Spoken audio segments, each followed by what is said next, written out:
scary. Look at that mighty beast. I wish he would be quiet.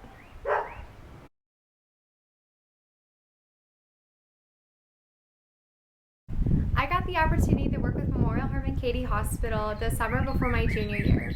Every Friday during the summer, I would go into the hospital for about 4 hours, and we had a volunteer room set up with like a big round table. All of us would sit around it, and we had a list, and whenever somebody would call into the office with a job for us to do, whoever was next on the list would do that job.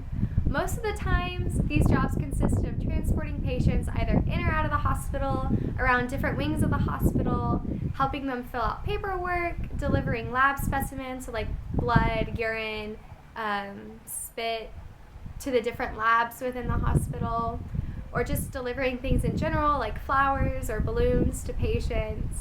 Pretty standard stuff in the hospital.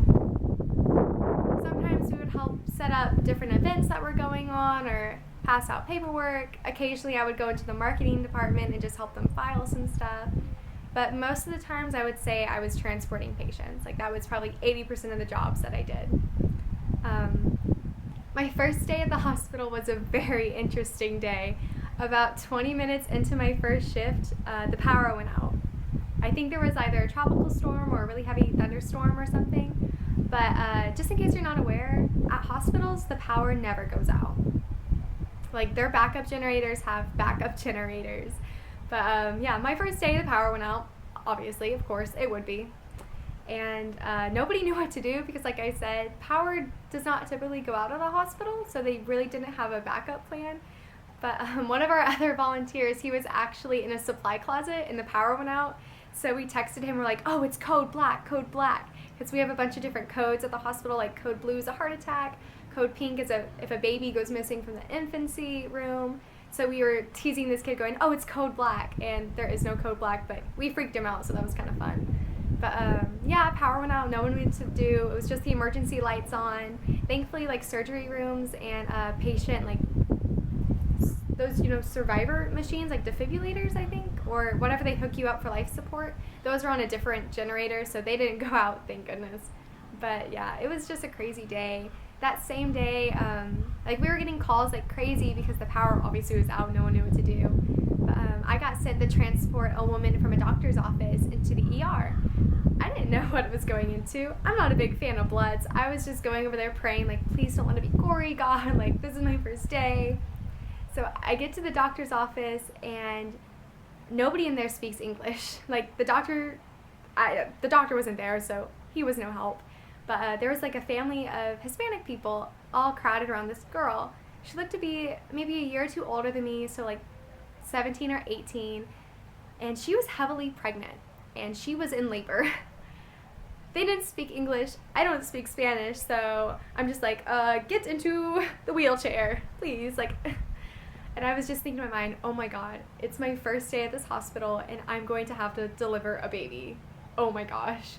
But luckily, I got her into the wheelchair. I hustled my way down to the ER, like, please don't pop, like, hold it in. Thankfully, I get her in there before she starts, like, giving birth.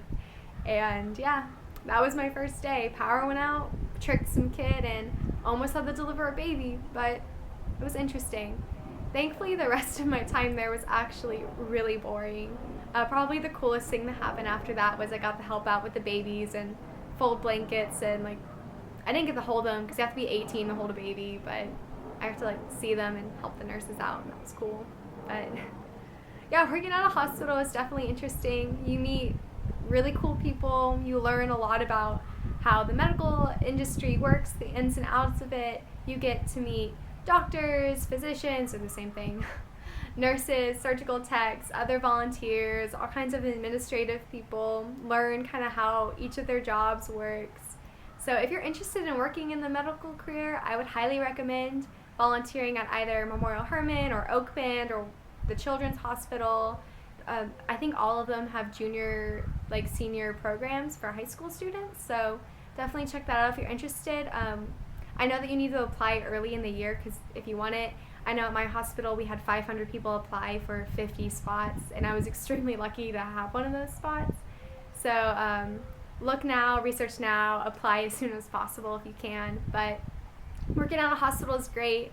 I got 32 hours, so if you're looking for hours, it's a good place to go. Met some cool people, learned some new things, and at the end of my session, they had a really nice party with cake, so that's always fun. But yeah, hospitals are fun. I'm awkward.